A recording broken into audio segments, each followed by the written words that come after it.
আন্তর্জাতিক খ্যাতিসম্পন্ন বহু পুরস্কার বিজেতা রবীন্দ্র গবেষক এবং জাতীয় পুরস্কার প্রাপ্ত শিক্ষক ডক্টর বিবেকানন্দ চক্রবর্তীর রচনা গদ্য সংগ্রহ প্রথম খণ্ড আনুষ্ঠানিকভাবে প্রকাশিত হলো কলকাতার বিড়লা প্ল্যানেটেরিয়াম সেমিনার হলে। বইটি প্রকাশ করলেন আনন্দ পুরস্কার প্রাপ্ত লেখক, রবীন্দ্র গবেষক এবং চক্ষু বিশেষজ্ঞ ডাক্তার পূর্ণেন্দু বিকাশ সরকার। বই প্রকাশের সময় ছিলেন সমাজের বিভিন্ন গণ্যমান্য ব্যক্তিত্বরা। বই প্রকাশের পাশাপাশি ডক্টর বিবেকানন্দ চক্রবর্তীকে তার অসামান্য সাহিত্য অবদানের জন্য কৃতি উৎকর্ষ সম্মান অ্যাচিভার্স এক্সিলেন্স অ্যাওয়ার্ড তুলে দেওয়া হয় Lions club of Kolkata magnets, hello Kolkata news এবং রোটারি ক্লাব অফ কসবার পক্ষ থেকে। ডক্টর বিবেকানন্দ চক্রবর্তীর জন্ম বর্তমান পশ্চিম মেদিনীপুর পুরুলিয়া গ্রামে 1963 সালের 5ই মে। সংস্কৃত ভাষা ও সাহিত্য চর্চা তার পারিবারিক ঐতিহ্য। তিনি ইংরেজি সাহিত্যে স্নাতক, স্নাতকোত্তর ও ডক্টরেট ডিগ্রি লাভ করেছেন। তার সাথে আছে সাম্মানিক ডিলিট। তিনি মগ্ন রবীন্দ্র সাহিত্যে, পড়েন, পড়ান, লেখান ও বলেন। এ যাবৎ তার লেখা 12টি গ্রন্থ প্রকাশিত হয়েছে। ভারতবর্ষের শ্রদ্ধেয় রাষ্ট্রপতি শ্রী প্রণব মুখার্জি 2016 সালের 5ই সেপ্টেম্বর তার হাতে তুলে দিয়েছেন জাতীয় শিক্ষকের বিরল সম্মাননা। গদ্য সংগ্রহ প্রথম খণ্ড প্রকাশ অনুষ্ঠানে বাংলার শিক্ষা, সাহিত্য ও সংস্কৃতি জগতের বহু যশস্বী মানুষ উপস্থিত ছিলেন। সমগ্র অনুষ্ঠান পরিচালনা করেন social influencer Ashis Basak, hello কলকাতার এডিটর ডাইরেক্টর।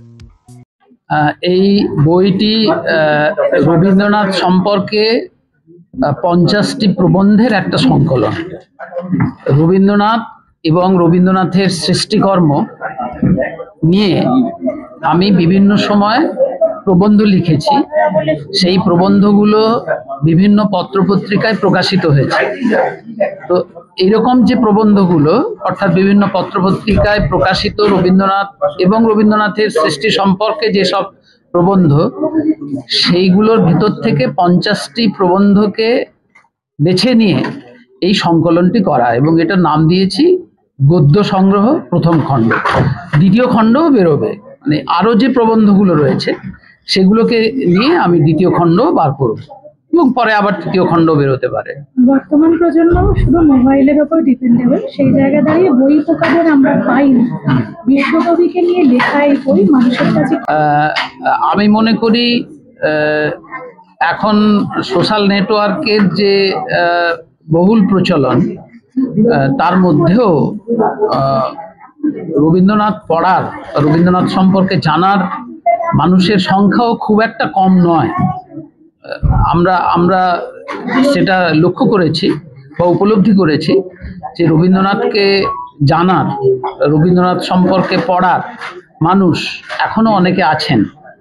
তো যারা পড়েন তাদের জন্যই এই গ্রন্থ, এবং আমি এটা বিশ্বাস করি যে যারা এই বই পড়বেন তারা অন্যকেও এই বইটা পড়ার জন্য উদ্বুদ্ধ করবেন, ফলে স্বাভাবিকভাবে বহু মানুষের কাছে বইটি পৌঁছে যাবে। কারিগর থেকে পাওয়া যাবে। এছাড়া দে বুক স্টোর রয়েছে কলেজ স্ট্রিটে, সেখানে বইটি পাওয়া যায়, এবং কলকাতার বিভিন্ন দোকানে পাওয়া যাবে। আমি পার্টিকুলার আর এখানে মেমেন্টো আছে, প্লিজ যদি আমাদের পারেন। আমাদের আইকনিক পিকস আমাদের হাতে মাত্র ভাই আছেন রিন্টু দাস। এরপরে আমরা মঞ্চে ডেকে চৌধুরী, নতুন আলা সময় দেখা 3 ইয়ার্স ধরে ভালো বাচিক শিল্পী তো ভাবে আমাদের সবসময় সাপোর্ট করেন। মানে আমাদের